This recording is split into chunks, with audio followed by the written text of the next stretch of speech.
Guys, welcome to Gyanshree classes. आज जो हम डिस्कस करने वाले हैं वो होंगे करंट अफेयर के कुछ इंपॉर्टेंट क्वेश्चंस जो आपके आने वाले हर एग्जाम में, चाहे फिर वो आपका नेट हो या कोई भी वनडे एग्जाम हो, उसमें उपयोगी सिद्ध होंगे। तो हम देखते हैं अपना पहला क्वेश्चन क्या है हमारा। फर्स्ट क्वेश्चन है कि लाइट कॉम्बैट एयरक्राफ्ट के उत्पादन के लिए एक नए संयंत्र का उद्घाटन किसने किया है। तो इसका जो करेक्ट आंसर है वो हो जाएगा बी, जो हमारे डिफेंस मिनिस्टर हैं राजनाथ सिंह, उनके द्वारा इस लाइट कॉम्बैट एयरक्राफ्ट का उद्घाटन किया गया है। तो इसके बारे में देखते हैं कि है क्या।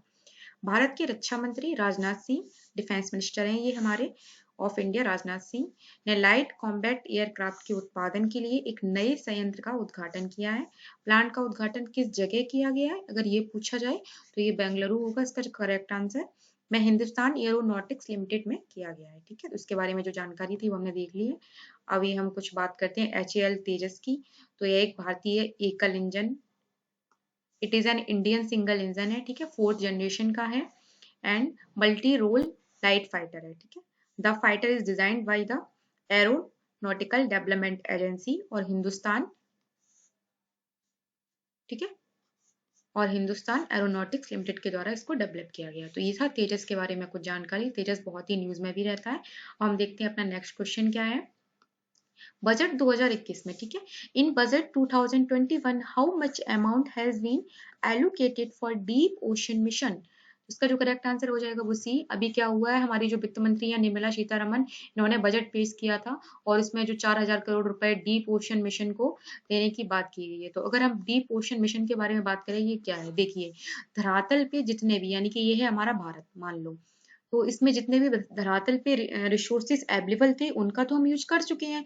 लेकिन क्या है, जो समुद्री वाला क्षेत्र है, यानी कि इधर आपका ये हो गया बंगाल की जो खाड़ी है, और इधर आपका अरेबियन सी है। ठीक है, तो यहाँ पे या हिंद महासागर में जो सतह होती है समुद्र की, वो संसाधनों से एकदम भरपूर होता है। लेकिन हमारे पास टेक्नोलॉजी ऐसी नहीं है जो हम उन संसाधनों या उन रिसोर्सेज का दोहन कर सकें और उनको ह्यूमन या मानव के लिए यूज ला सकें। ठीक है, तो इसलिए क्या हुआ, टेक्नोलॉजी पे खर्च करने के लिए अभी एलोकेट किए गए हैं 4,000 करोड़ रुपए डीप ओशन मिशन के तहत, जो मैंने आपको बता दी है, और ये अगले 5 वर्षों में खर्च करने की बात की गई है। ठीक है, तो इसका जो करेक्ट आंसर है वो हो जाएगा 4,000। अब डीप ओशन मिशन के बारे में कुछ फैक्ट है वो हम देख लेते हैं कि ये कब फॉर्म में आया था। तो ये फॉर्म हुआ था आपका 2018 में। ज्यूरिसडिक्शन कौन है, इंडिया, यानी कि ज्यूरिसडिक्शन से तात्पर्य होता है, देखिए भारत का या हर देश का कुछ समुद्रीय राज्य क्षेत्र भी होता है। जैसे स्थलीय में होता है कि ये भारत की सीमा है, वो वहां पे कोई और देश नहीं आ सकता है। इसी तरह समुद्री का भी कुछ एक्सक्लूसिव इकोनॉमिक जोन होता है जिसको हम EEZ बोलते हैं। ये हम जब ज्योग्राफी पढ़ेंगे तो इसको डिस्कस करेंगे। ठीक है, तो उसी के तहत जो भारत का राज्य क्षेत्र है उसी में ये डीप ओशन मिशन शुरू किया गया है। कौन से मिनिस्टर इसके लिए रिस्पॉन्सिबल होंगे, तो डॉक्टर हर्षवर्धन जी हैं जो इसके लिए रिस्पॉन्सिबल होंगे। ये वर्तमान में या प्रेजेंट में मिनिस्टर ऑफ अर्थ साइंस, यानी कि इस मिनिस्ट्री के ये मिनिस्टर हैं, और जिसकी जो पेरेंट पब्लिक रिसर्च एजेंसी है वो यही मिनिस्ट्री है। ठीक है, तो ये डीप ओशन मिशन के बारे में जो फैक्ट था वो मैंने डिस्कस कर लिया। नेक्स्ट क्वेश्चन देखते हैं। बजट 2021 के अनुसार, मतलब according to budget 2021, how many mega textile parks will be set up in India. तो इसका जो करेक्ट आंसर है हो जाएगा 7। अभी जो बजट पास हुआ है उसमें घोषणा की गई है कि 7 ऐसे मेगा टेक्सटाइल पार्क की स्थापना की जाएगी। ठीक है, तो ये देखिए आप, India will set up 7 textile parks over 3 years. ठीक है, 3 साल के अंदर ही इनको स्थापित किया जाएगा अंडर द स्कीम कौन सी होगी, तो mega investment textile parks which was announced in budget. ठीक है, financial year 2020। The park to be set up, कितने मतलब जमीन का यूज किया जाएगा, तो एक मतलब 1,000 समथिंग एकड़ कुछ भूमि है उसका इसमें यूज किया जाएगा। ठीक है, a scheme of mega investment textile parks will. Okay, तो ये था करेक्ट आंसर, आपको समझ में आ गया होगा। नेक्स्ट क्वेश्चन देखते हैं हमारा। नेक्स्ट क्वेश्चन है कि जो शिवालिक आर्बोरेटम है का उद्घाटन हाल ही में किस राज्य में किया गया है। तो इसका जो करेक्ट आंसर हो जाएगा उत्तराखंड। उत्तराखंड में हाल ही में शिवालिक आर्बोरेटम का उद्घाटन किया है। अब हम देखते हैं इसके बारे में, उत्तराखंड के बारे में। देखिए पूछते हैं कि मैप लेके आया करिए। तो ये देखिए, ये है जो आपका ये राज्य आपको दिख रहा होगा उत्तराखंड, ये उत्तर प्रदेश से अलग होके बना है। इसके जो नॉर्थ में है वो चाइना है, और साउथ में मतलब सॉरी 2 देश हैं जो उससे सीमा बनाते हैं, एक तो चाइना हो गया और एक हो गया आपका नेपाल। ठीक है, ये 2 देशों के साथ सीमा साझा करता है। और बात करते हैं अगर स्टेट की, तो स्टेट में ये आपका हिमाचल प्रदेश हुआ और ये उत्तर प्रदेश हुआ। उत्तर प्रदेश से ही अलग होके ये उत्तराखंड 2000 में बना था। अगर मैप को हम देखना सीखे तो कैसे सीखते हैं, देखिए ये जो होता है ऊपर का हिस्सा इसको हम बोलते हैं नॉर्थ, यानी कि नॉर्थ। ठीक है, इधर साइड वाला होता है ईस्ट, ये होता है साउथ और ये होता है वेस्ट। जैसे कि इंडिया का देखिए आप, इंडिया का जो ये मैप है, इसमें जो ये वाला इलाका है इसको हम ईस्ट बोलते हैं, ठीक है, ईस्ट। ये होता है नॉर्थ, जम्मू कश्मीर लद्दाख। ये होता है साउथ और ये होता है गुजरात वेस्ट। तो कभी मैप देखना नहीं भूलेंगे तो आपको समझ में आ जाएगा, ठीक है। ये तो मिडिल में ही हो जाता है। तो ये जैसे जम्मू कश्मीर लद्दाख ये सारे कैसे होते हैं, नॉर्थ स्टेट है, ओके। ईस्ट स्टेट इस तरह से हम बोलते हैं साउथ स्टेट, ओके। तो उत्तराखंड के बारे में जो जानकारी थी वो आपको समझ में आ गई होगी। आपको जो स्टैटिक जीके है जो मैं यहाँ डिस्कस करती हूँ, इसकी स्थापना कब हुई थी, तो 9 नवंबर 2000 को हुई थी। कैपिटल क्या है, एक तो देहरादून है और गैरसैंण है। जो देहरादून है ये शीतकालीन राजधानी है, जो गैरसैंण है वो ग्रीष्मकालीन राजधानी है। चीफ मिनिस्टर की बात करते हैं तो त्रिवेंद्र सिंह रावत है। गवर्नर कौन है, तो बेबी रानी मौर्य है। चीफ जस्टिस कौन है, तो आपके राघवेंद्र सिंह चौहान चीफ जस्टिस है। बात करते हैं दो पड़ोसी राज्यों की, तो वो कौन है, एक तो हिमाचल प्रदेश है एंड एक उत्तर प्रदेश है, जो हमने अभी डिस्कस किया था। दो पड़ोसी देश कौन से हैं, एक तो तिब्बत है, तिब्बत वही चाइना वाला पार्ट, इसमें चाइना क्लेम करता है कि तिब्बत हमारा पार्ट है, जबकि तिब्बत बोलता है कि हम पूरी तरह से स्वतंत्र हैं, ठीक है। लेकिन चाइना ने अपना इस पे क्लेम कर रखा है। बात करते हैं लोकसभा सीट की कितनी है उत्तराखंड की, तो 5 लोकसभा सीट आती है। राज्यसभा सीट कितनी है, 3 है। एंड असेंबली सीट कितनी है, 71 है। अब सबसे इंपॉर्टेंट जो फैक्ट हर एग्जाम में आपको देखने को मिलेगा, एक उत्तराखंड में है जिम कॉर्बेट नेशनल पार्क। ये सबसे पुराना है और भारत का राष्ट्रीय है, मतलब भारत का पहला सबसे पुराना राष्ट्रीय नेशनल पार्क है, ठीक है। इसको पहले हैली नेशनल पार्क के नाम से भी जाना जाता था। अब बात करते हैं कि इसकी स्थापना कब हुई, तो इसको 1936 में इसकी स्थापना की गई थी। नेक्स्ट क्वेश्चन देखते हैं हम अपना। नेक्स्ट क्वेश्चन है हमारा कि हाल ही में किसी नासा के कार्यवाहक प्रमुख, ठीक है, recently who has been appointed as NASA acting chief of staff, ठीक है। तो ये नासा के कार्यवाहक प्रमुख के रूप में किसे नियुक्त किया गया है, तो ये आपकी भव्या लाल जी हैं जिनको नियुक्त किया गया है। यहाँ पे करेक्ट कर लीजिएगा, इंग्लिश में हिंदी में कुछ ट्रांसलेट में गड़बड़ हुई है, तो भव्या लाल जी हैं, ठीक है। ये है भव्या लाल जी जिनको कार्यवाहक प्रमुख नियुक्त किया गया है। बात करते हैं हम नासा की, तो नासा क्या है, तो नासा एक यूएसए की स्पेस एजेंसी है। हेडक्वार्टर कहाँ है, वाशिंगटन डीसी में है, यूएसए में, ठीक है। फाउंडर कौन है इसके, तो इसके फाउंडर है ड्वाइट डी आइजन हावर, ओके। फाउंडेड कब हुआ था ये, तो ये आपका 1 अक्टूबर 1958 को इसकी स्थापना हुई थी। तो ये कुछ जानकारी थी नासा के बारे में। नेक्स्ट क्वेश्चन देखते हैं हम अपना।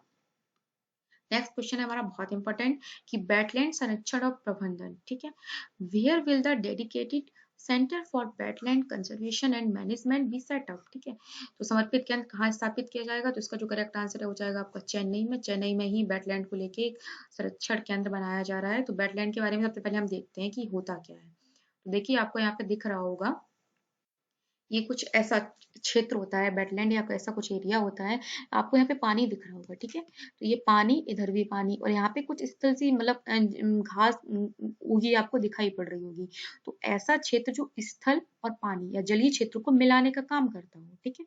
या ऐसा क्षेत्र वहां पे उगा होता है जहाँ पे कहीं दलदल होता है और पास में ही स्थल होता है, यानी कि पानी भरा हो फिर स्थल फिर पानी, ये वाली जो लोकेशन हो, ठीक है, उसी को हम वेटलैंड या आर्द्र भूमि बोलते हैं हिंदी में।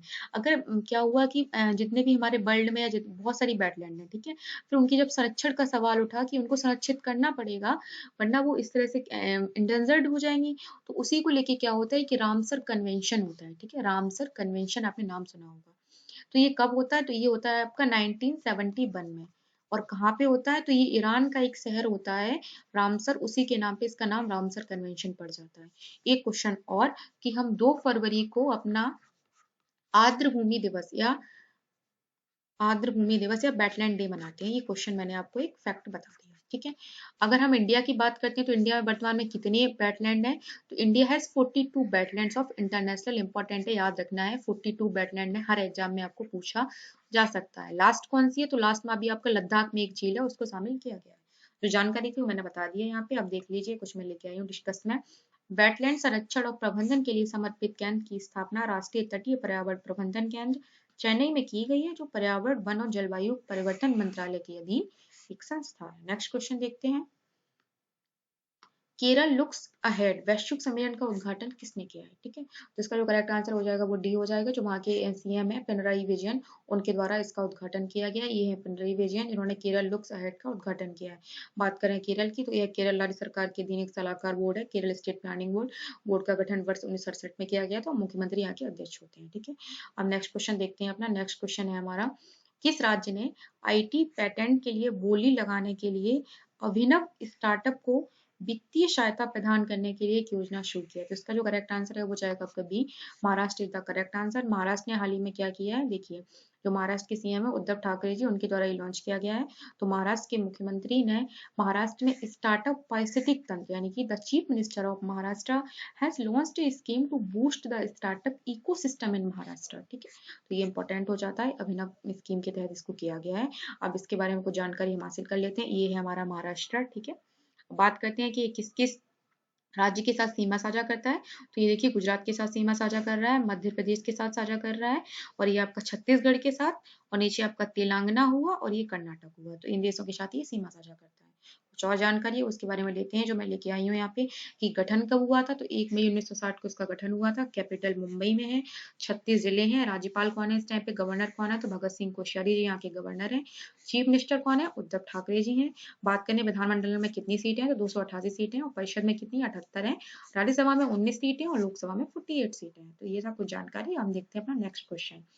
कौन सा राज्य देश में पहला पूर्ण रूप से डिजिटल प्राथमिक स्वास्थ्य सेवा प्रदाता बन गया है, बहुत इंपॉर्टेंट है। Which state become the first fully digitised primary health care provider in the country. तो इसका जो करेक्ट आंसर है केरल। देखिए केरल हर चीज में ही आगे हो रहा है। तो अभी डिजिटल में जो प्राथमिक स्वास्थ्य सेवा है डिजिटली आपको प्रदान की जाएगी कोरोना क्राइसिस की वजह से। देखिए केरला है इसका करेक्ट आंसर। बात करें अगर हम केरल की, तो अब बिल्कुल साउथ साउथ में ये देखिए आपको केरल दिख रहा होगा। अगर ये किसके साथ सीमा साझा करते हैं, तो तमिलनाडु के साथ इसकी सीमा साझा हो रही है, और दूसरा कर्नाटक। ये दो इसके पड़ोसी राज्य हैं, एक तो तमिलनाडु और एक कर्नाटक। ये मैप में आपने देख लिया होगा। हम देखते हैं अपना नेक्स्ट क्वेश्चन। नेक्स्ट क्वेश्चन है हमारा कि केरल की राजधानी क्या है, तो तिरुवनंतपुरम है। मुख्यमंत्री यहाँ के पिनराई विजयन जी हैं। गवर्नर यहाँ के आरिफ मोहम्मद खान है। मुख्य न्यायाधीश एस मणिकुमार है। लोकसभा सीट 20 है, राज्यसभा सीट 9 है, और विधानसभा सीट यहाँ पे 140 है। ये थी इसके बारे में कुछ जानकारी। नेक्स्ट क्वेश्चन देखते हैं अपना। 5 फरवरी 2021 को कौन सा राज्य अपना पहला मानव दुग्ध bank human milk bank on, देखो which state is going to open its first human milk bank, okay, खोलने जा रहा है। तो ये भी देखो केरल ही है। केरल हर चीज में आगे हो रहा है। C is the correct answer. Kerala हाल ही में अपना पहला मानव दुग्ध बैंक खोलने जा रहा है। ओके, ये किस बारे में जो मैं लेके आई हूँ न्यूज। केरल 5 फरवरी 2021 को अपना पहला ह्यूमन मिल्क बैंक खोलने जा रहा है। यह एक अत्याधुनिक सुविधा है। तो this is a state of art facility that will be open at the, ये कुछ जगह का नाम है, ये बताया गया है, एर्नाकुलम सामान्य हॉस्पिटल। ठीक है, Ernakulam general hospital by the health minister, यानी कि जो केरल के हेल्थ मिनिस्टर है के शैलजा जी, उनके द्वारा इसका उद्घाटन किया गया है। तो ये किस में खोला जा रहा है, केरल स्टेट में। ठीक है, इसलिए केरल इंपॉर्टेंट हो जाता है। नेक्स्ट क्वेश्चन देखते हैं। विश्व बैंक किस देश में रोड और digital connectivity, world bank will be providing USD 500 million to improve road and digital connectivity in which country. एक तो जो रोड में सड़कें हैं वहां की, उसकी हालत के सुधार के लिए, और डिजिटल रूप से कनेक्ट करने के लिए 500 मिलियन अमेरिकी डॉलर वर्ल्ड बैंक किसको प्रदान कर रहा है। तो इसका जो करेक्ट आंसर हो जाएगा वो सी हो जाएगा, बांग्लादेश को ये 500 डॉलर प्रदान कर रहा है। दो चीजों के लिए, एक तो वहाँ की जो आपकी सड़कें और सड़क इंफ्रास्ट्रक्चर उसको सुधारिए, दूसरा जो डिजिटल कनेक्टिविटी है उसको बढ़ाइए। तो ये इसके बारे में देखते हैं। World bank to provide USD 500 million to Bangladesh, हो गया क्लियर है आपका। बांग्लादेश की बात करते हैं तो ये देखो आपको मैप में शो भी हो रहा है बांग्लादेश। ठीक है, अब इसकी मैं एक ट्रिक बताती हूँ कि जो बांग्लादेश है वो किस किस भारतीय राज्य के साथ सीमा साझा करता है। तो इसकी एक ट्रिक है, वो आप ध्यान दे लीजिए। ट्रिक का है, देखिए आप याद रखिएगा, एक बोलते हैं ना कि ये कौन है, तो ये अपमे मित्र है। नॉर्मली पूछते कोई पूछता है कि ये बंदा कौन है, अगर आपके साथ में कोई आदमी है तो हम बोलते हैं यार ये अपने मित्र है। तो अपने मित्र की जगह आप याद रखिए अपमे मित्र। ठीक है, क्या याद रखना है आपको, कि मैम ने बताया था अपने की जगह हमें अपमे याद रखना है। तो ये कुछ राज्य हैं जो बांग्लादेश के साथ सीमा साझा करते हैं। हर एग्जाम में आपको एक दे दिया जाएगा, बाकी पूछे जाएंगे। तो ट्रिक देखिए, एक आ से हो जाएगा आपका असम। ठीक है, पा से हो जाएगा आपका पश्चिम बंगाल यानी कि वेस्ट बंगाल। ये तो मुझे इंग्लिश में लिखने की कोई आवश्यकता नहीं है, इंग्लिश में यही होंगे। मेघालय माँ से, और मी से हो जाएगा आपका मिजोरम। ओके, एंड त्रा से हो जाएगा आपका त्रिपुरा। तो ये कुछ चीजें हैं जो क्लियर हो जानी चाहिए। मैंने ट्रिक बता दी है, और इसको आप आराम से नोट डाउन कर सकते हो, स्क्रीनशॉट ले सकते हो। तो ये कितने हो गए टोटल राज्य, 5 राज्य हैं जो किसके साथ सीमा साझा करते हैं, बांग्लादेश के साथ। सबसे ज्यादा कौन साझा करता है, तो पश्चिम बंगाल। अब इसके बारे में कुछ मैप के माध्यम से देखते हैं। वर्ल्ड बैंक के बारे में कुछ जानकारी है जो देख लीजिए।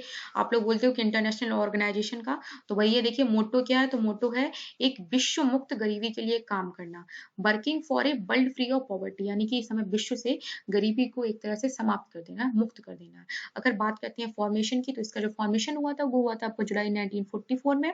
हेडक्वार्टर कहाँ है, वाशिंगटन डीसी यूएसए में है। प्रेसिडेंट या राष्ट्रपति कौन है इस टाइम पे, डेविड मालपास जी हैं। एमडी एंड सीएफए कौन है, तो अंशुल कांत जी हैं। चीफ इकोनॉमिस्ट कौन है, तो चीफ इकोनॉमिस्ट है कार्मेन रेनहार्ड। ये कुछ इंपॉर्टेंट चीजें हैं जो आप याद कर सकते हो, ठीक है। नेक्स्ट क्वेश्चन देखते हैं हम इसके बाद। नेक्स्ट जो जानकारी है वो देखते हैं इस बारे में। तो देखिए बांग्लादेश के बारे में पूरी जानकारी मैं उठा के ले आई हूँ। बांग्लादेश की जो कैपिटल है वो ढाका है, करेंसी है वो टका है, प्राइम मिनिस्टर यहाँ की शेख हसीना है, प्रेसिडेंट अब्दुल हामिद है, और गंगा रिवर को यहाँ पे पद्मा के नाम से जाना जाता है। इंपॉर्टेंट है, याद रखिएगा। गंगा नदी को बांग्लादेश में किस नाम से जाना जाता है, तो पद्मा। बांग्लादेश ही एक ऐसी कंट्री है जो मतलब भारत के साथ सबसे लंबा सीमा, या मतलब सबसे लंबी स्थलीय सीमा बनाता है।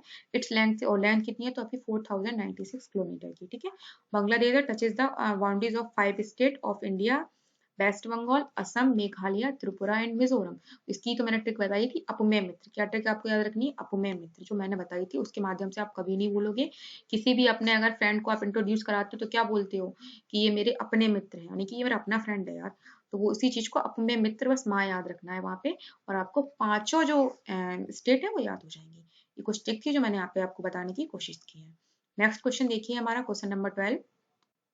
हाल ही में the little book of incorporation नामक पुस्तक किसने ली है, मोस्ट इंपॉर्टेंट, ठीक है। तो इसकी जो दलाई लामा जी हैं, ये तिब्बती गुरु हैं दलाई लामा जी, उनके द्वारा इस बुक का लिखा गया है। उन्होंने लिखी है Dalai Lama launched little book of encouragement book, ठीक है। तो याद रखिएगा इनकरेजमेंट है यहाँ पे, इनकॉर्पोरेशन नहीं है। ये कुछ मिस्टेक्स हुई है, टाइपिंग मिस्टेक है, यहाँ पे देख लीजिए the little book of encouragement, okay. तो इनकरेजमेंट बुक है, ये दलाई लामा जी के द्वारा लिखी गई है। इनके बारे में अगर हम कुछ जानकारी देखते हैं तो तिब्बती आध्यात्मिक नेता है ये दलाई लामा। अपनी नई पुस्तक इनकी the little book of encouragement शीर्षक के साथ आए हैं, जिसमें उन्होंने ये बताया है कि अगर किसी व्यक्ति को अपनी मानवीय खुशियां या मानवीय खुशियों को बढ़ावा देने के लिए ज्ञान की उद्धरण और शब्द साझा किए गए हैं, ठीक है। और रेणुका सिंह ने इसको संपादित किया, ये कुछ जानकारी थी। नेक्स्ट क्वेश्चन देखते हैं हम यहाँ पे। भारत का पहला पीजीआई एम्पुटी क्लिनिक कहाँ स्थापित किया गया है, where is the India is first of its kind PGI amputee clinic launch. तो इसका जो करेक्ट आंसर है वो जाएगा आपका चंडीगढ़। चंडीगढ़ बहुत इंपॉर्टेंट है ये क्वेश्चन, कि वहाँ पे भारत का पहला पीजीआई एम्पुटी क्लिनिक स्थापित किया जा रहा है। तो D is the correct answer. देखते हैं इसके बारे में, चंडीगढ़ पीजीआई लॉन्चेस, ठीक है। अगर हम बात करते हैं यहाँ पे, तो चंडीगढ़ ने अपना IM PGI amputee clinic launch किया, जो भारत में पहला ऐसा क्लिनिक भी है। क्लिनिक का जो शुभारंभ है संस्थान के विभिन्न विशेषज्ञों और विभागों का एक सामूहिक प्रयास है, जो मरीजों को कैसा social, mental and physical support किया जाएगा।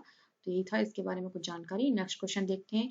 ये देखिए क्वेश्चन बहुत इंपॉर्टेंट है। अभी न्यूज आई कि जो अमेजन के सीईओ हैं जेफ बेजोस जी, वो अपने पद से इस्तीफा दे रहे हैं। तो अब कौन बनेंगे नेक्स्ट सीईओ ऑफ अमेजन, तो याद रखना NDJC। तो मैंने इसको ऐसे याद रखा है, देखो हम लोग बोलते हैं ना अंडे जैसी, यार ये देखो अंडे जैसी, मतलब इसको किसी उसमें ना लें, ये मैंने बस याद करने के लिए एक ट्रिक बताई है। तो इसको आप आराम से याद कर सकते हो, NDJC यानी कि अंडे जैसी, ओके। तो ये अंडे जैसी ट्रिक हो गई है, इसको आप कभी नहीं भूलोगे।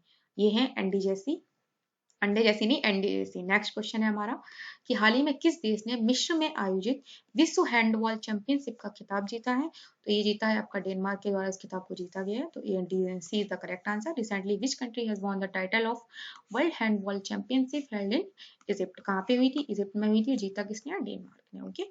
ये है देखिए आपका डेनमार्क का। So please guys like share and subscribe, video को लाइक करें, शेयर करें और सब्सक्राइब करें।